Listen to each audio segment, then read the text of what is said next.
سامعین کرام، مدینے کے تاجدار حضرت محمد مصطفیٰ صلی اللہ علیہ وسلم نے کتنے نکاح فرمائے اور ان خوش نصیب خواتین کی تعداد کیا ہے جو آپ رسول اکرم صلی اللہ علیہ وسلم کے ساتھ رشتہ ازدواج میں منسلک ہو کر امہات المومنین کے اعلیٰ منصب پر فائز ہوئیں۔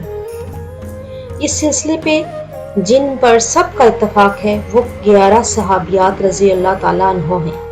ان میں سے 6 تو قبیلہ قریش کے اونچے گھرانوں کے چشم و چراغ تھی، جن کے اسماء گرامی یہ ہیں: حضرت خدیجہ رضی اللہ تعالیٰ عنہ، حضرت عائشہ بنت ابو بکر صدیق رضی اللہ تعالیٰ عنہ، حضرت حفصہ بنت عمر فاروق رضی اللہ تعالیٰ عنہ، حضرت ام حبیبہ بنت ابو سفیان، حضرت ام سلمہ بنت ابو امیہ، حضرت سودا بنت زمعہ رضوان اللہ تعالیٰ علیہم اجمعین۔ 4 کا تعلق قبیلہ قریش سے نہیں تھا بلکہ عرب کے دوسرے قبائل سے تعلق رکھتی تھی۔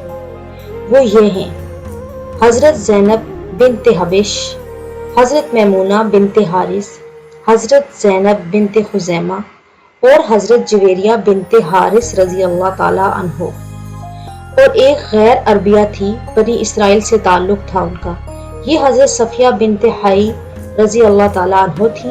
آپ رضی اللہ تعالیٰ عنہ قبیلہ بنی نذیر سے تھیں۔